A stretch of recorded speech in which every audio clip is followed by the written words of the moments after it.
오늘도 서연살롱을 찾아주셔서 감사합니다. 미국인 남편과 결혼해서 현재 미국에 거주 중인 여성이에요. 미군인 제 남편은 텍사스 시골에 있는 군부대에서 복무 중이에요. 우리나라로 치면 완전 깡촌이죠. 땅도 넓어서 주위가 허허벌판인데다 가장 가까운 마트에 갈래도 차로 40분은 달려야 하는 곳이죠. 하지만 이곳에서 저는 외롭지 않게 잘 지내고 있어요. 남편 동료의 아내들과 친해져서 친구처럼 지내고 있고 시댁도 멀지 않은 거리에 있거든요. 차로 30분 정도 거리니까 땅 넓은 미국에서는 이 정도면 이웃이죠. 시부모님은 한국에서 쭉 살다 타국으로 시집온 저를 딸처럼 아껴주시고 예뻐해주세요. 특히 시댁 식구들 중에는 누구보다 제게 힘이 되어주는 사람이 있는데요. 바로 남편의 여동생인 제 시누이예요. 저와 1살 차이가 나는 시누이와 저에겐 특별한 인연이 있어요. 시누이는 한국인이거든요. 정확히 말하자면 한국계 미국인이에요.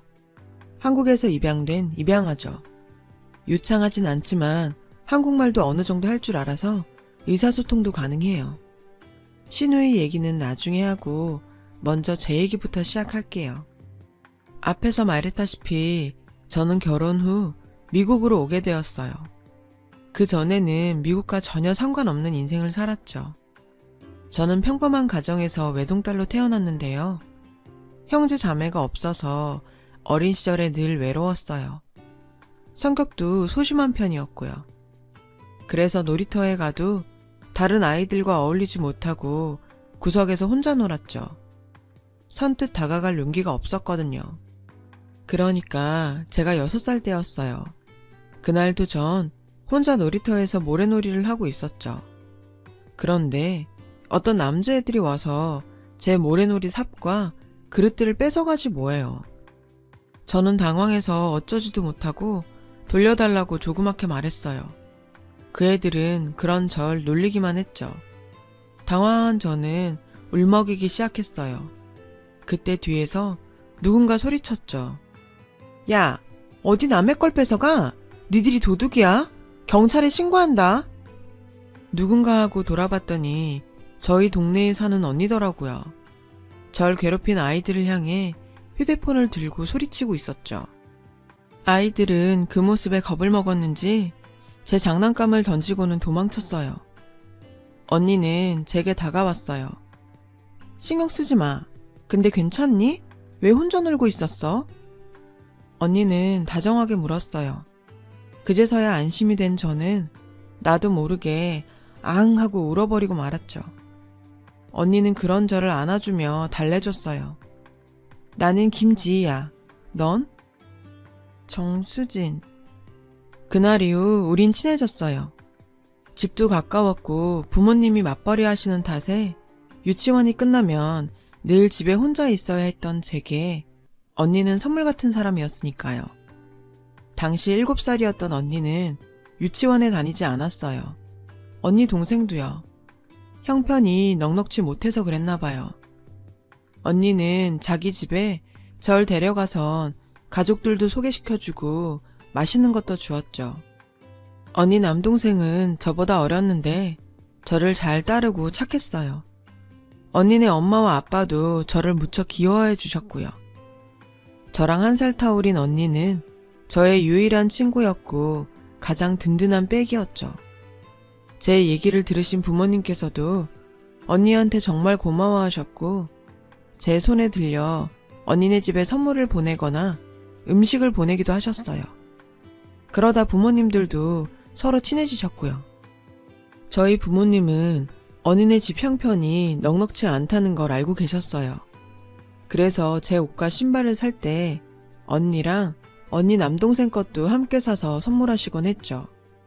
그러던 어느 날 언니는 제게 자기네 집에서 자고 가면 안 되냐고 물었어요. 언니네 부모님과 남동생이 시골 할머니 댁에 가서 혼자 있어야 한다고요. 저는 왜 언니는 안 가냐고 물었죠. 그랬더니 할머니가 언니를 싫어한다는 거예요. 언니가 가면 기집애를 왜 데려왔냐고 매번 구박을 하신다고요. 그래서 언니가 가기 싫다고 했고 언니 부모님도 허락을 해주셨대요. 저는 엄마한테 허락을 받고 언니네 집에서 하룻밤을 보낼 수 있었어요. 당시 초등학교 1학년이던 언니는 나이답지 않게 간단한 요리도 하고 설거지, 청소도 다 잘했어요. 어린 제가 봐도 놀라울 정도로요. 그렇게 잘 자고 다음날 아침에도 언니랑 재밌게 놀고 있는데 저희 엄마가 찾아왔더라고요. 그런데 엄마 얼굴이 하얗게 질려있지 뭐예요. 지희야, 얼른 나와. 아줌마랑 갈 데가 있어. 엄마는 언니랑 저를 데리고 나와 잡아놓은 택시에 태웠어요. 그리곤 기사님께 빨리 가달라고 부탁을 하시더라고요. 도착한 곳은 큰 대학병원이었어요. 엄마는 언니와 저를 병실로 데려갔어요. 그곳엔 환자 한 명이 병상에 누워 있었죠. 언니네 아빠였어요. 붕대를 감은 채 산소호흡기를 차고 있더라고요. 언니는 아저씨를 보자마자 울음을 터뜨렸죠. 저도 언니를 따라 울었고요. 엄마는 저랑 언니를 달래주셨어요. 1시간 정도 지나 저희 아빠도 병원으로 달려오셨어요. 안 됐어. 일단 우리가 장례식 절차를 밟아야 할 것 같은데. 전 아빠가 무슨 말을 하는지 몰랐어요. 그런데 알고 보니 언니네 부모님과 남동생이 타고 있던 고속버스를 음주운전 차량이 들이받아 사고가 났다지 뭐예요. 고속버스 승객들 중에는 중상자와 사망자가 많이 나왔는데 사망자 중에 언니네 엄마와 남동생이 있었던 거죠. 다행히 언니네 아빠는 운 좋게 목숨은 건지셨지만 다리를 많이 다쳤대요. 의사 선생님 말이 수술을 해도 앞으로 정상적인 활동은 불가능할 거라고 했대요. 저희 부모님은 꼼짝 못하시는 아저씨 대신 언니네 엄마와 남동생 장례식을 치러주셨어요. 그런데 조문객도 별로 없어서 적막하던 장례식장에 소동이 일어났어요. 언니네 할머니가 오셔선 언니네 엄마 영정사진에 사뜨질까지 하며 고래고래 소리를 지르셨거든요. 전현이 내 아들을 병신 만들고 귀한 손자까지 데려갔다고요.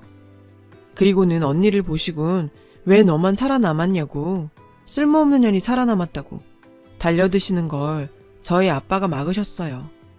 지금 생각해도 정말 말도 안 되는 소리였죠. 그렇게 하루아침에 가족을 잃은 언니와 아저씨는 혼이 나간 사람 같았어요. 아저씨는 보험으로 병원비는 해결이 되었지만 다리가 그렇게 되셔서 배달 일도 그만두셔야 했습니다. 생활은 가능했지만 아저씨는 한동안 술만 드셨어요. 언니는 그 와중에도 꿋꿋하게 학교를 다녔고요. 언니는 저희 엄마가 보살펴 주셨는데요. 가끔 아저씨가 술을 많이 드시면 언니가 저희 집에 전화를 했어요. 술 냄새가 너무 심해서 못 자겠다고요. 그럼 엄마가 언니를 집에 데려와 재웠죠. 전 언니가 밤에 몰래 우는 것도 본 적이 있어요. 그렇게 2년쯤 지난 어느 날이었어요. 집에서 숙제를 하고 있는데 언니가 찾아왔더라고요. 문을 열어보니 언니가 울고 있더라고요. 왜 그러냐고 물어보니 자기랑 같이 집에 좀 가자는 거예요. 놀라서 따라가 보니까 집안에 아저씨가 누워 계시더라고요. 아빠가 숨도 안 쉬고 아침에 학교 갈 때도 자고 있었는데 지금도 안 일어나. 언니는 엉엉 울기 시작했어요. 저는 어떻게 해야 할지 몰라 일단 엄마한테 전화를 했어요. 엄마는 당장 119에 신고하라고 했어요. 그리고 119 대원한테 엄마 전화번호를 적어주라고요. 엄마 말대로 일을 처리한 저는 언니를 데리고 집으로 돌아왔어요. 결국 그날 아저씨는 언니만 혼자 남긴 채 세상을 떠났어요. 사인은 우울증으로 인한 일이었습니다.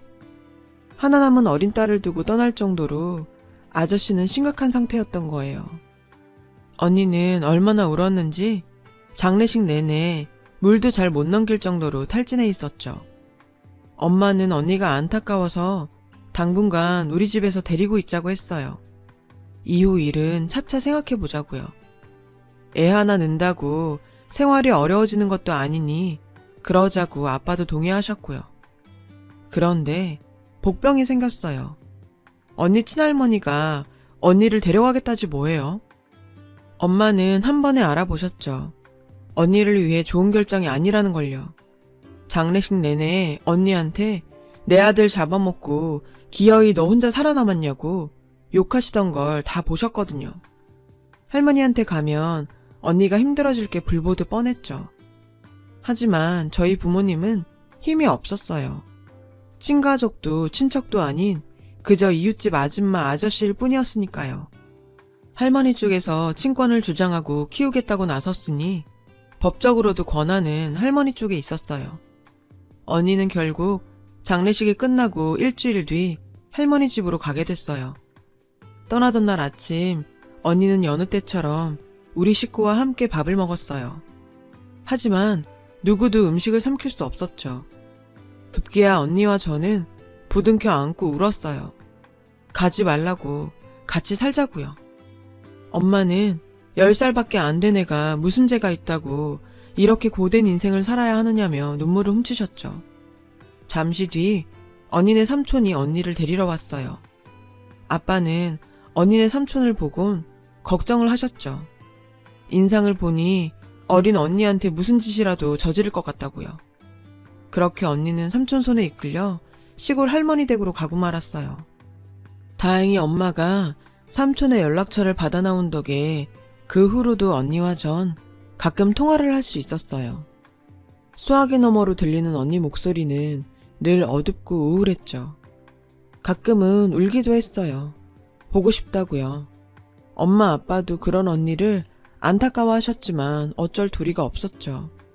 그렇게 반년 정도 언니와 전 연락을 하며 지냈어요. 그러다 겨울방학이 되었고 엄마가 언니를 보러 가자고 하셨죠. 그래서 언니 집에 전화를 했는데 삼촌이 받더라고요. 엄마는 가능하다면 언니를 데리고 같이 놀러 가고 싶다고 했어요. 그랬더니 글쎄, 걔 여기 없어요. 이러지 뭐예요. 엄마는 깜짝 놀라서 그게 무슨 소리냐고 되물었죠. 아, 저도 몰라요. 어머니가 어디로 보낸 것 같은데 기집애라고 구박하는 건 알았지만 저한테도 말 안 하고 어디로 보내버릴 줄 알았겠어요. 저는 잘못 없어요. 그 삼촌은 자기한테 화살이 돌아올까봐 무서웠던 건지 변명만 해댔고 엄마는 당장 그곳 주소를 말하라고 윽박질렀어요. 결국 우리 식구는 언니네 할머니 집으로 내려갔죠. 언니 할머니란 사람은 정말 인간이 맞나 싶을 정도로 뻔뻔했어요. 우리 부모님이 언니를 어디로 보냈냐고 따지니 버럭 화를 내지 뭐예요. 내가 내 손녀 알아서 한 걸 남한테 꼬치꼬치 다 보고해야 되는 거요? 우리 집 꼴을 좀 봐요. 댁들은 먹고 싶은 거 다 먹고 배 기름칠 하는 사람들일지 몰라도 우리 집은 입 하나라도 더 줄여야 돼. 걔한테도 더 좋은 데로 보낸 거요. 내 아들의 장손까지 죽이년한텐 그것도 과분하지. 암 그렇고 말고. 엄마는 화가 나서 그게 왜 지희 잘못이냐고 그 어린애가 무슨 잘못이 있어서 그렇게 구박하냐고 따졌어요. 그리고는 언니를 어디로 보냈는지 당장 말하라고 소리쳤죠. 엄마가 계속 추궁하자 할머니는 갑자기 집 안으로 들어가더니 소금을 한 바가지 퍼다가 우리 가족을 향해 뿌리더군요. 아빠가 재빨리 절 감싸서 저는 맞지 않았지만 정말 무서웠어요.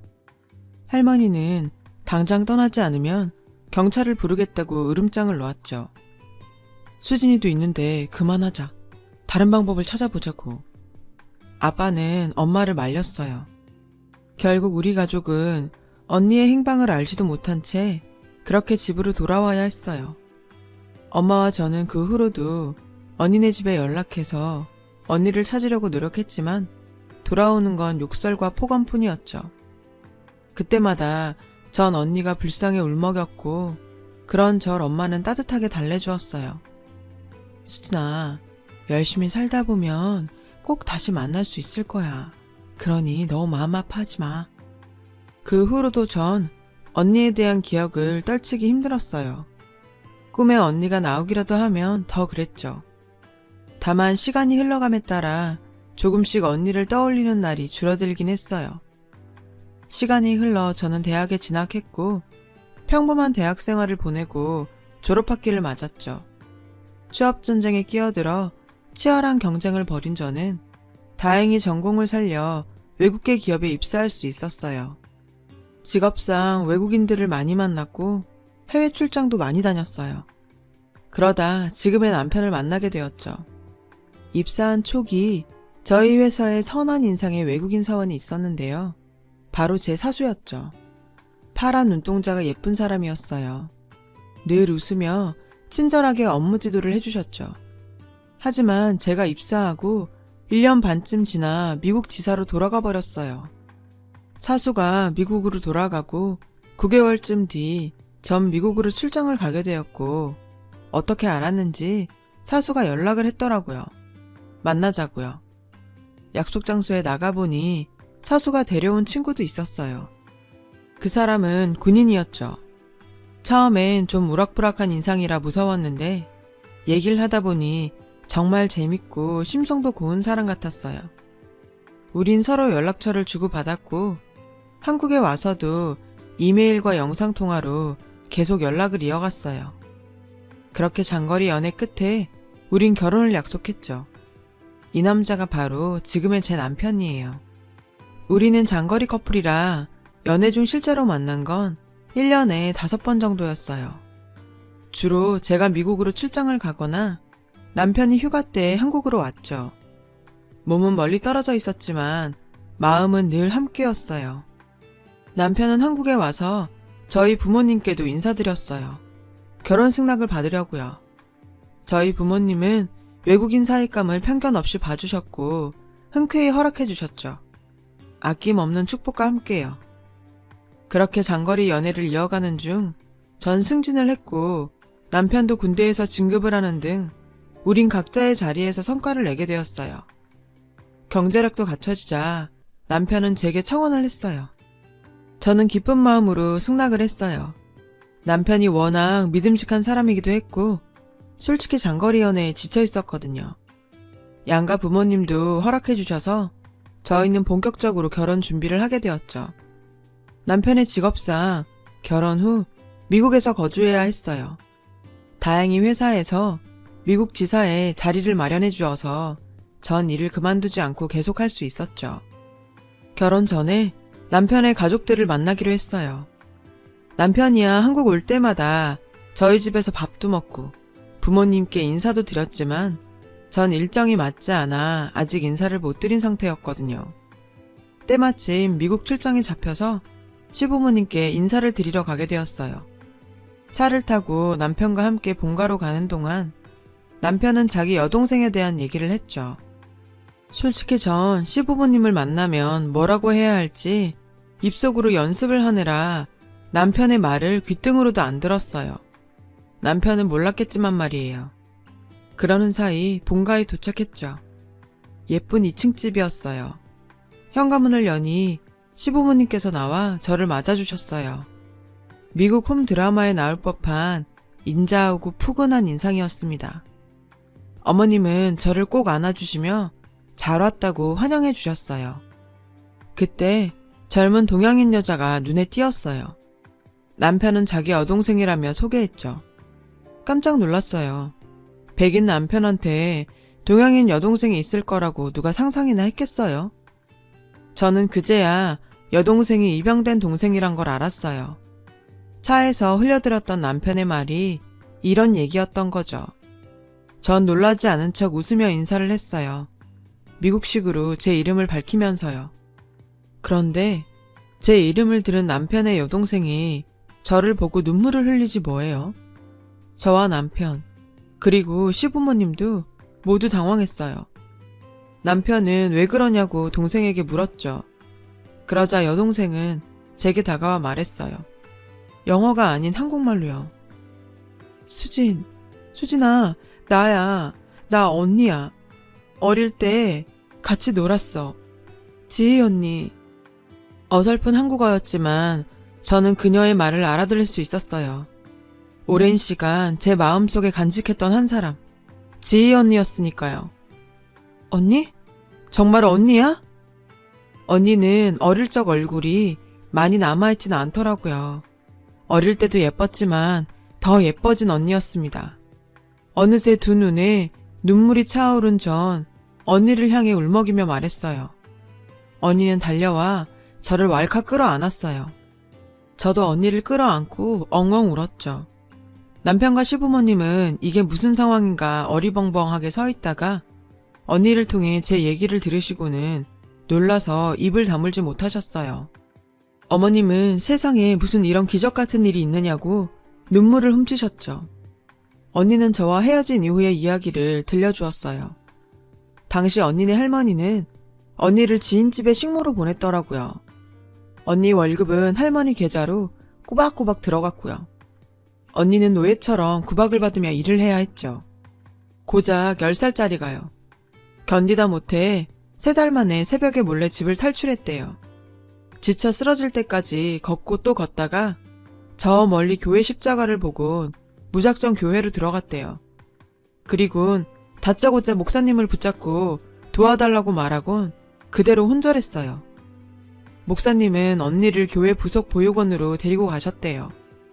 그곳에서 언니는 할머니한테 보내질 게 두려워 자기 이름도 말하지 않고 부모님이 돌아가셨다는 말만 했다더군요. 목사님은 언니 나이가 있어서 입양은 힘들 거고 보육원에서 양육하는 걸로 하자고 했다나 봐요. 그런데 목사님의 예상을 깨고 언니를 입양하겠다는 부부가 나타난 거예요. 바로 저희 시부모님이었죠. 언니는 그렇게 입양되었고 10살 겨울 미국으로 오게 되었어요. 미국에서 양부모님의 사랑을 듬뿍 받고 자란 언니는 대학을 졸업한 뒤 현재 디자이너로 일하고 있대요. 언니는 저를 단 한순간도 잊어본 적이 없다고 하더군요. 미국에서 영어를 공부하면서 한국말이 흐릿해졌지만 제 이름만큼은 절대로 잊지 않으려고 매일매일 노트에 적어가며 기억을 했다고 했어요. 언젠가 꼭 만날 거라 믿으면서요. 그런데 이렇게 한 가족이 되다니 정말 믿기지가 않는다며 너무 행복하다면서 어쩔 줄 몰라 하더군요. 전 이 소식을 한국에 계신 부모님께 전해드렸어요. 부모님도 놀라서 입을 다물지 못하셨죠. 부모님은 결혼식 일주일 전에야 미국에 오셔서 상견례 자리를 가지셨는데 그때 언니를 보고는 정말 많이 우셨어요. 그건 언니도 마찬가지였죠. 언니 말로는 한국에서 저희 친부모님이 돌아가시고 저희 부모님을 자기 엄마 아빠라고 생각했었대요. 할머니만 아니었다면 그때 한 가족이 될 수도 있었으니 틀린 말은 아니죠. 그렇게 감동적인 재회 후 저와 남편은 결혼식을 올렸고 저와 언니는 진짜 가족이 되었어요. 남편이 질투할 정도로 언니와 저는 늘 붙어 다녔어요. 시댁에도 자주 놀러가서 언니랑 밤새 수다를 떨곤 하는데요. 10년 넘게 쌓아온 밀린 이야기들을 풀어내기엔 밤이 너무 짧아서 늘 아쉬워하고 있죠. 어린 시절 시작된 작은 인연이 10수년이 지난 지금 한 가족으로 완성될 줄 누가 알았겠어요. 저희 부모님도 먼 타지 생활을 걱정하셨는데 어릴 때처럼 지희가 있어 외롭지 않겠다시며 마음을 좀 놓으시고요. 멀고 긴 길을 돌아 다시 만난 만큼 앞으로도 끈끈한 우정 이어가려고 합니다. 제 긴 사연을 들어주셔서 감사드려요. 인연이 소중한 하루 되시길 바래요. 여러분, 사연 댓글에 응원과 현명한 좀 부탁드려요. 좋아요와 구독은 저에게 큰 힘이 됩니다. 오늘도 좋은 일 가득하세요.